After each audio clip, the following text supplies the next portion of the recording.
Il est un peu plus de 18h30 à Paris. La France s'apprête à devenir le tout premier pays au monde à inscrire l'interruption volontaire de grossesse dans la Constitution. Les députés et les sénateurs sont rassemblés en congrès au château de Versailles depuis 15h30. Ils vont, sauf coup de théâtre, valider cette inscription dans la loi fondamentale française de la liberté d'avoir recours à l'avortement. On précise tout de même que pour être définitivement adopté, le texte doit être voté aux 3/5 des 925 parlementaires présents. Avec nous pour en parler, notre correspondante aux États-Unis, Elisabeth Guedel, en direct de New York. On va voir dans quelques instants pourquoi on fait un petit saut par Elisabeth aux États-Unis. Bénédicte Paoli, merci d'être avec nous en direct du Trocadéro à Paris.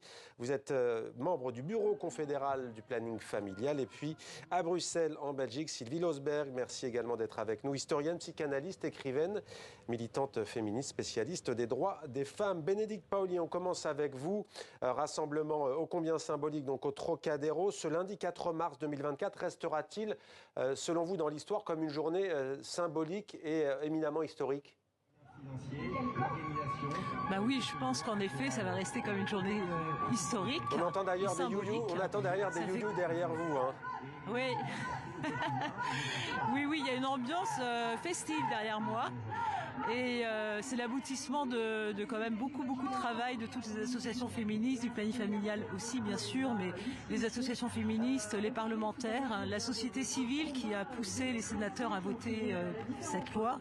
Donc oui, en effet, c'est un moment historique, on peut le dire comme ça. J'étais avec des très anciennes féministes qui ont bataillé toute leur vie, qui ont connu une époque où l'avortement était illégal, et pour elles, c'est un aboutissement incroyable qu'elles ne pensaient pas pouvoir vivre.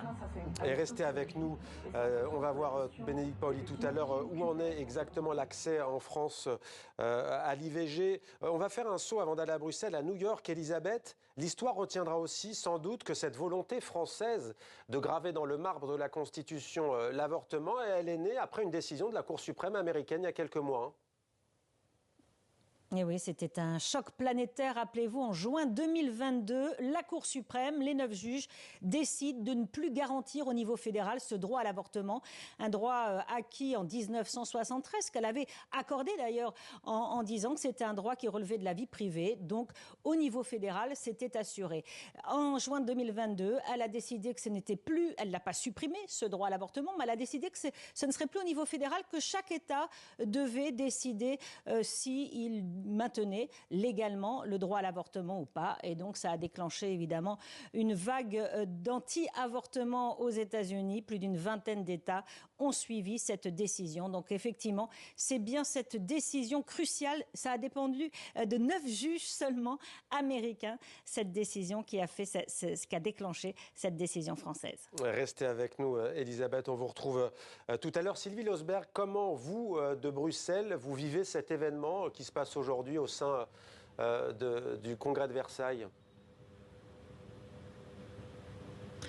D'abord, les féministes en Belgique, on souhaite vraiment féliciter les associations de femmes en France, le planning familial, le CNFF, le Conseil national des femmes françaises, toutes les associations et les représentants de la nation qui ont fait un pas décisif. Et pour nous, en Belgique, malheureusement, on en est très loin. La situation n'est pas du tout favorable sur le plan politique, même si la population, elle, est convaincue que les femmes doivent avoir la liberté de décider si elles veulent poursuivre une grossesse ou non.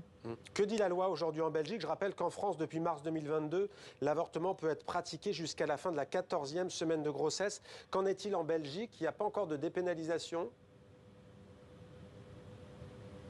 Alors, il n'y a pas de dépénalisation dans le sens où les femmes qui ne respectent pas toutes les conditions de la loi, et il y en a une flopée, sont soumises à des peines de prison qui vont de 3 mois à 1 an.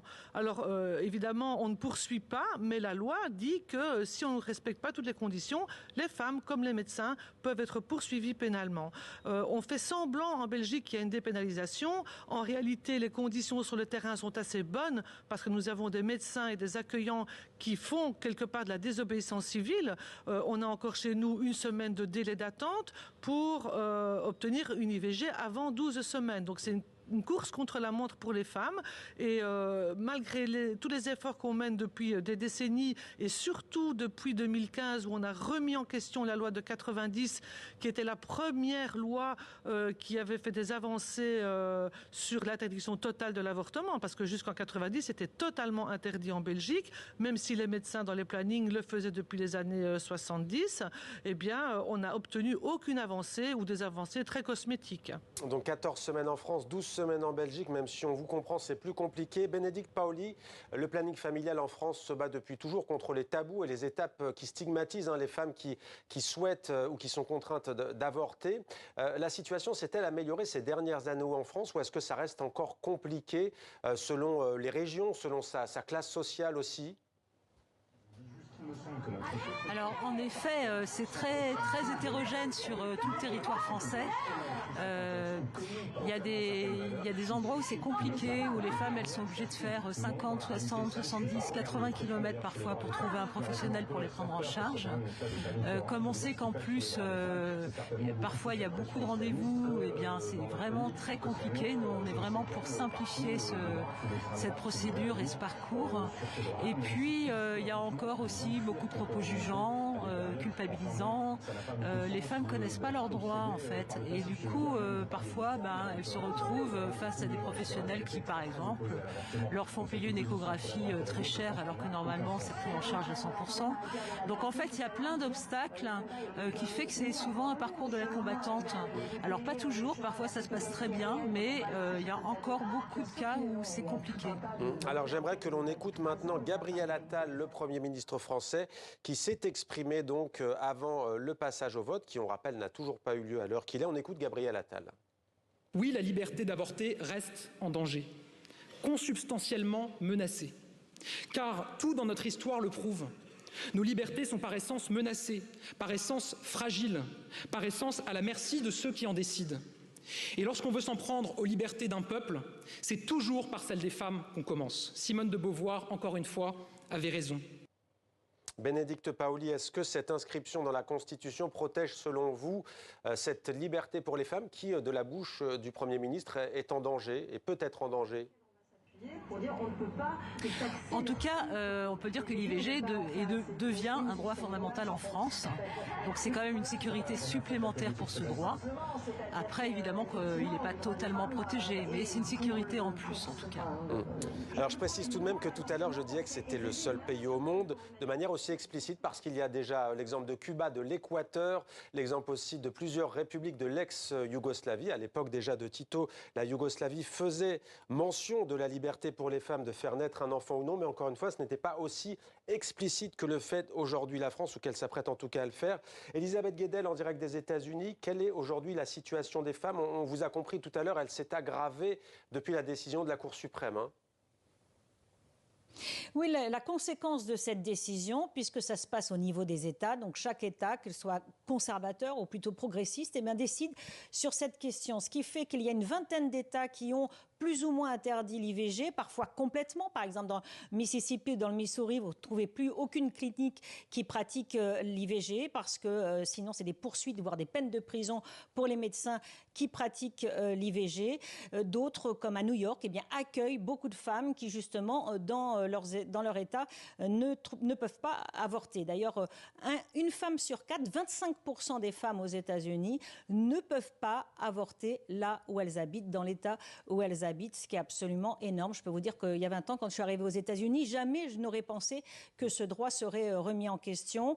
La gauche américaine voudrait inscrire ce droit dans la Constitution. Évidemment, il n'y a pas de consensus. Il y a des élus très conservateurs qui voudraient même inscrire l'interdiction de l'IVG dans la Constitution. Mais encore une fois, il n'y a pas de consensus et c'est vraiment le reflet de ce qui se passe dans les 50 États des États-Unis. C'est une mosaïque de décisions sur cette question de l'IVG. Et vous l'avez dit, Elisabeth, l'arrêt de la Cour suprême des États-Unis a constitué une onde de choc à travers le monde. Rappelons tout de même qu'une femme meurt toutes les 9 minutes. Une femme meurt toutes les 9 minutes des conséquences d'un avortement clandestin dans le monde. C'est ce qu'explique la Fondation des femmes en France. Sylvie Losberg à Bruxelles, en Belgique. L'accès à l'avortement, c'est d'abord une question de santé publique, de liberté de son corps. Selon vous, c'est aussi un indicateur du degré de démocratie dans un pays, selon vous. Est-ce que vous pouvez nous expliquer pourquoi ? Mais d'abord parce que la démocratie se base sur la Déclaration universelle des droits humains et que le droit à la santé, le droit à l'intégrité, à l'autonomie de décision, ce sont des droits fondamentaux.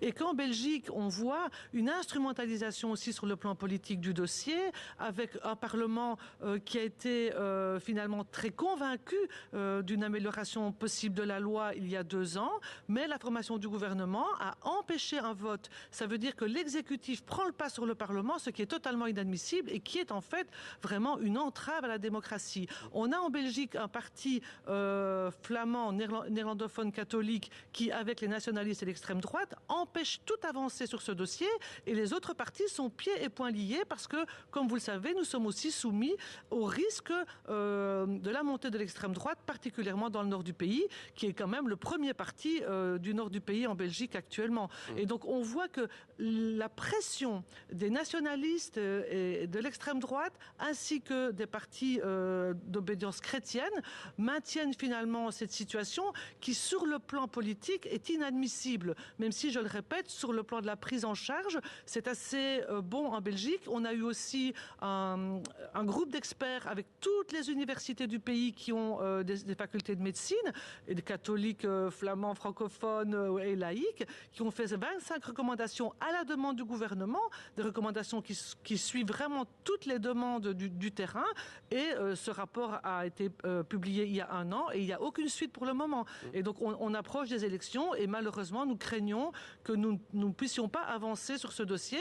Nous avons plus de 500 à 600 femmes qui chaque année vont en Hollande pour obtenir un avortement, puisque chez nous c'est 12 semaines, moins 1 semaine d'attente, et donc vraiment c'est beaucoup trop court. Des femmes donc contraintes parfois de se rendre aux Pays-Bas, des femmes belges. Bénédicte Paoli, vous l'avez dit tout à l'heure, alors il y a la difficulté, parfois il faut parcourir 50-60 km, fermeture des maternités de manière drastique ces 30 dernières années en France, la baisse du nombre de centres IVG, 130 auraient fermé en 15 ans selon le planning familial. Vous appelez aujourd'hui le gouvernement à contrer cet effet ? Oui, bien sûr. Nous, on appelle à ce qu'il y ait vraiment une offre de soins partout sur le territoire, accessible facilement aux personnes qui décident d'interrompre une grossesse non désirée. C'est vraiment le plus important. Bien sûr, la constitutionnalisation, c'est une étape, mais ensuite, la deuxième étape, ça va être de simplifier ce parcours et surtout de le rendre accessible à tout le monde. Merci beaucoup Bénédicte Paoli d'avoir été avec nous en direct du Trocadéro, où a lieu donc ce rassemblement au moment où les parlementaires s'apprêtent à voter en congrès à Versailles la constitutionnalisation de l'avortement. Merci également à vous en direct de Bruxelles en Belgique, Sylvie Losberg, et merci à notre correspondante Elisabeth Guedel pour ce pas de côté en direct des États-Unis, puisqu'on le disait, la décision de la Cour suprême avait notamment influencé, si l'on peut dire, cette volonté de la France de graver dans le marbre cette liberté pour les femmes. Merci à toutes les trois d'avoir été avec nous en direct sur TV5 Monde.